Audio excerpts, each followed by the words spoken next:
Man metal detecting discovers rusty spoon, then looks a little closer and chokes up.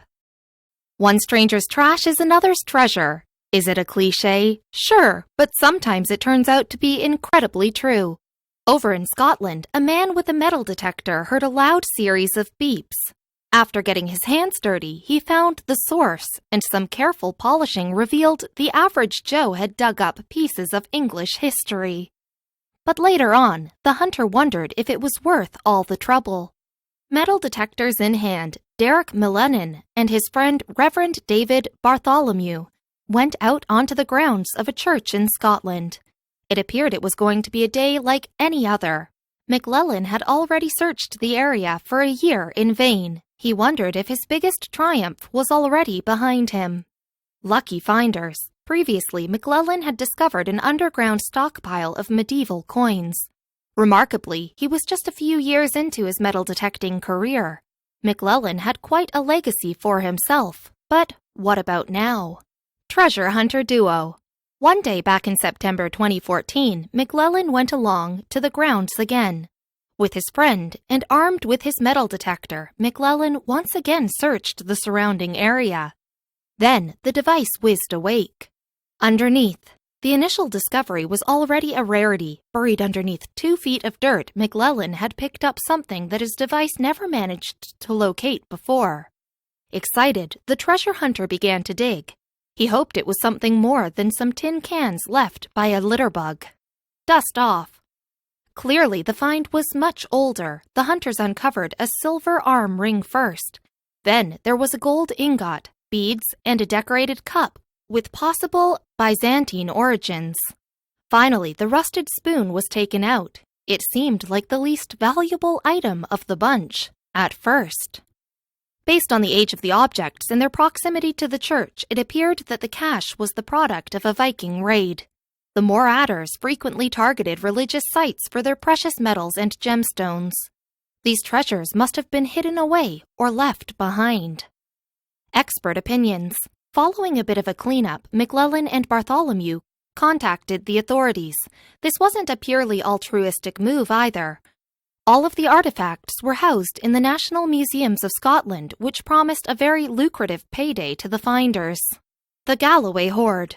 Reporters dubbed the find the Galloway Hoard. Close to 100 items were discovered. Not bad for a painstakingly long search of the grounds.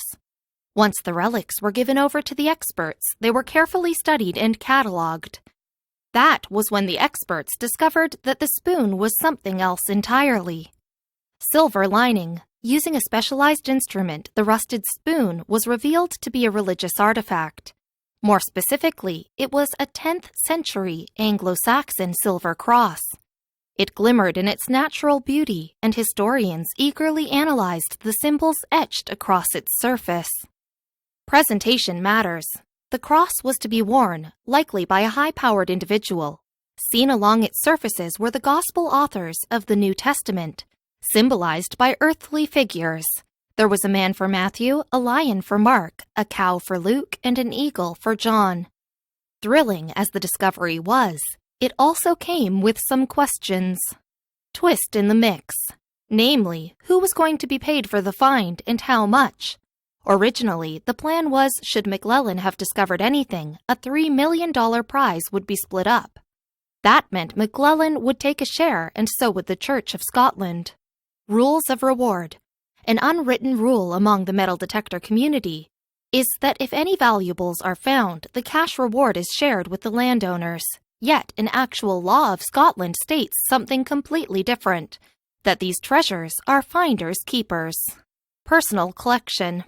The money issue of the Galloway Hoard got more complicated from there.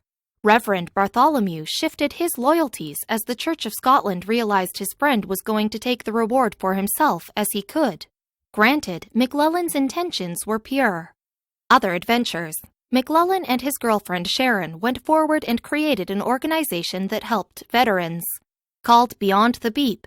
Its purpose was to aid in the mental health of the veterans who had recently returned from tours of duty. While it was a noble cause, this charity did not keep McLellan free from controversy. Financial disagreement. The landowners where McLellan had discovered the hoard on the other hand, planned to use their share for the local parish. The two parties reached an agreement about splitting the profits, until it disappeared.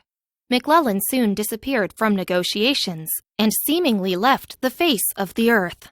Out of touch, the issue escalated to the point where the Church of Scotland directly reached out to Bartholomew. McLellin's friend did his best in the meantime. Emails were sent and phone calls were made, but Bartholomew couldn't reach him. He soon learned his treasure-hunting companion might have had another goal in mind. Game changer. Not long after McLellin had struck luck with his friend, he and his partner Shannon were involved in a terrible car accident. Bartholomew believed the costs of recovery might have played into McLellin going back on his word. Escalation. Bartholomew tried to visit McLellin with no luck. All communications by McLellin had been halted. Left with no other choice, the Church of Scotland resorted to the next stage in attaining their share of the reward. Court case. The matter became a legal one in 2019, with the Church of Scotland hoping to seek a financial payday with the help of a court ruling. If McLellin found out he was being sued, however, he was keeping hush on it.